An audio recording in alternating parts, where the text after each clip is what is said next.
Il nous semble que la menace sur la biodiversité, que je n'ai pas besoin à mon avis de définir ici, les documents en attestent et nous savons malheureusement à quel point c'est une réalité, ne sont pas séparables, j'allais dire, de toutes les catastrophes environnementales qui mettent en danger notre planète, et au-delà de notre planète, parce que je pense qu'elle survivra, mais en tout cas l'espèce humaine et le sort des autres espèces qui lui est intimement lié. Donc ce n'est pas séparable de la question de la détérioration de l'habitat, de la surexploitation des terres, du réchauffement planétaire et de la pollution grandissante. Ça concerne évidemment tous les aspects de la vie, l'alimentation, l'eau, la santé, dont il s'agirait aussi de traiter le caractère environnemental à travers la question de la pollution ou par exemple des pesticides. Ce qui fait que ce n'est pas un hasard si nous avons défini la période dans laquelle nous vivons depuis la fin du XVIIIe siècle comme un nouvel ère, l'Anthropocène, et que depuis 50 ans, nous assistons tout simplement à une accélération grandissante de modification des écosystèmes, comme on ne l'a pas vu en réalité depuis le reste de l'humanité. On a deux défis à assumer et à régler qui sont, de prime abord, parfois contradictoires, mais que nous devons tenir. Le premier défi, je ne les donne pas par ordre de priorité, c'est le fait qu'il y a environ 2 générations, nous étions entre 2 et 3 milliards d'habitants sur la planète, et qu'aujourd'hui, nous sommes 7 milliards, et que même si on peut penser que la natalité se réduira dans certains pays du monde, mais n'empêche, il n'y a pas de raison de penser que cette progression ne se poursuive pas. Or, nous devons, j'allais dire dans la fraternité et dans l'unité du genre humain, nous poser la question de savoir comment nous pourrons nourrir, chauffer, soigner, éduquer, donner de l'eau, etc., justement, à ces 7 milliards d'habitants. Et en même temps, c'est le deuxième défi, c'est que tout simplement cette terre reste vivable pour l'espèce humaine, dont je le disais tout à l'heure, le destin est lié à la diversité, qu'elle soit génétique, c'est-à-dire au sein d'une même espèce, spécifique, c'est-à-dire diversité des espèces, ou justement celle des écosystèmes qui forment la biosphère. La biosphère, du coup, nous le définissons pour notre part comme le premier bien commun qui fédère toute l'espèce humaine, c'est-à-dire que dès lors que nous sommes confrontés justement au caractère potentiellement invivable, ou en tout cas difficilement vivable de la planète Terre, nous remarquerons par exemple que les clivages sociaux s'effacent. On peut peut-être, avec beaucoup d'argent, vivre un peu plus confortablement en altitude, mais la catastrophe climatique est telle, la catastrophe sur la biodiversité est telle que nul ne pourra en être protégé. Donc du coup, nous considérons par rapport à notre programme que la question de l'urgence écologique est au sommet des normes. Ça veut dire une chose, c'est qu'on ne peut pas la séparer du système dans lequel elle se produit.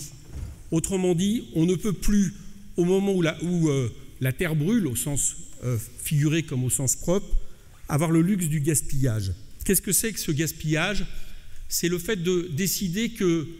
nous ne pouvons pas considérer tel ou tel problème et essayer de réformer, d'améliorer tel ou tel problème. Nous devons carrément bifurquer du modèle de production et de consommation et d'échange. Ce gaspillage, donc, je disais, c'est en premier lieu celui du surprofit, de l'économie de marché, de tout marché, et donc la question de définanciariser notre économie et de revenir et de regarder la question environnementale et la biodiversité avec une vision du moyen et du long-termisme et non du court-termisme inhérent à celui du capitalisme mondialisé aujourd'hui. La deuxième chose, c'est évidemment la question du productivisme et du consumérisme qui, là non plus, n'est pas séparable d'un système qui, pour continuer à ménager des taux de profit historiques, on n'a jamais vu dans l'histoire du capitalisme des taux de profit à 2 chiffres qui fait que tant que vous n'arrivez pas à alimenter la rente de cette manière-là, on considère quelque part qu'elle ne génère pas suffisamment de profit. Donc la question du productivisme et du consumérisme est évidemment très très liée par rapport à cette question. Troisième question, celle du libre-échange, parce qu'au-delà de la question de la concurrence entre les peuples qu'il produit, dans un nivellement social par le bas, à coup de dumping, mais c'est évidemment d'abord le coût écologique qui est absolument catastrophique en termes de transport, de matériaux que les uns et les autres pourraient produire dans leur pays, et aussi en termes de destruction d'économies fragiles, et je pense en premier lieu aux économies agricoles des pays du Sud. C'est le refus du coup de tout ce qui est accord de libre-échange. On parle beaucoup du CETA et du TAFTA, mais il ne faudrait pas oublier non plus les accords de libre-échange que l'Union européenne s'apprête à signer avec l'Afrique, l'APE, qui entraînerait justement dans ces régions du globe où la question de la biodiversité est très importante et liée à une agriculture paysanne fragile, qui entraînerait une catastrophe non seulement sociale, non seulement en termes de réfugiés, mais aussi en termes écologiques. C'est aussi le fait de renforcer le CNUSED, de réformer la FAO, plutôt que de continuer à avoir des accords de libre-échange type OMC. C'est la question de la relocalisation des circuits courts, de la souveraineté alimentaire. C'est la question aussi, puisque nous allons parler tout à l'heure de recherche, de cesser avec des politiques d'austérité imbéciles qui, là aussi, sont liées uniquement à, j'allais dire, une économie basée sur une monnaie plus ou moins forte par rapport aux autres pays, mais qui ne règlent pas la question des investissements nécessaires, par exemple, pour la transition énergétique.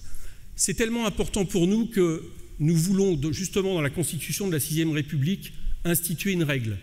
ce que nous appelons la règle verte, c'est-à-dire faire en sorte que toutes les activités économiques du pays respectent le fait que nous ne consommions pas, nous ne produisions pas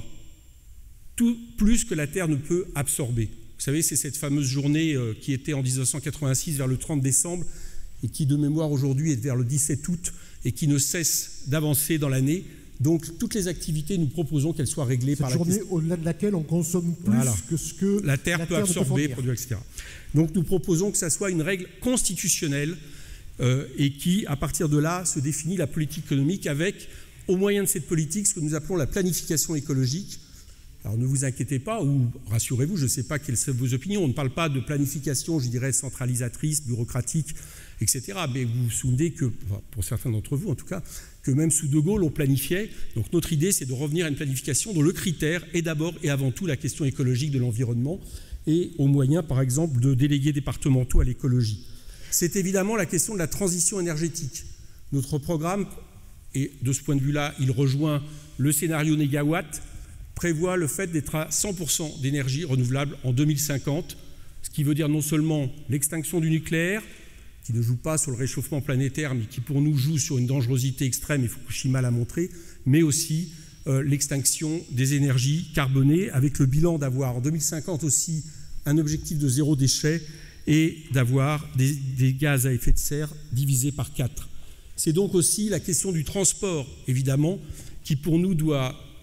revenir à la question de l'intérêt général, donc doit être dévolue au public. Il faut donc arrêter avec la libéralisation des transports et notamment mettre en priorité la question du train, y compris pour le fret de transport. C'est la question d'une agriculture écologique et paysanne, mais ça j'ai compris que je reviendrai sur cette question plus tard, donc je passe rapidement. C'est la question de refuser la brevetabilité du vivant. C'est évidemment gérer le bien commun, le premier bien commun de l'humanité qui est l'eau, de manière là aussi liée à une gestion en régie publique, qu'elle soit municipale, régionale, on peut discuter de la façon de le faire, mais en tout cas qu'elle ne puisse plus, et vous avez vu qu'il y a eu un référendum en Slovénie récemment qui a été dans ce sens, qu'elle ne puisse plus permettre, j'allais dire là aussi, des profits pour des très grands groupes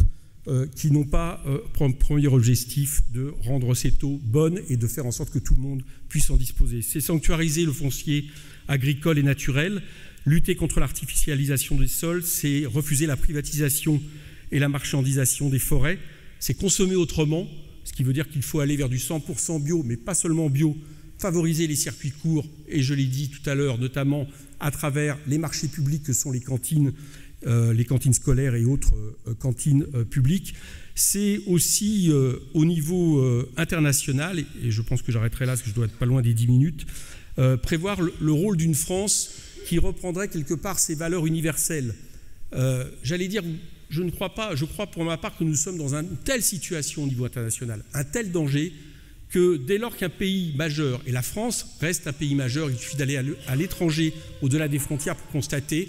dès lors que la France pourrait prendre une décision et s'engager sur une nouvelle voie de bifurcation, nous sommes certains que cela pourrait servir d'exemplarité. Et il est évident, par exemple, qu'il faudrait œuvrer pour un renforcement de l'ONU en matière de défense de l'environnement et pour le coup, par exemple, proposer qu'un tribunal international de justice puisse traiter des crimes d'écocide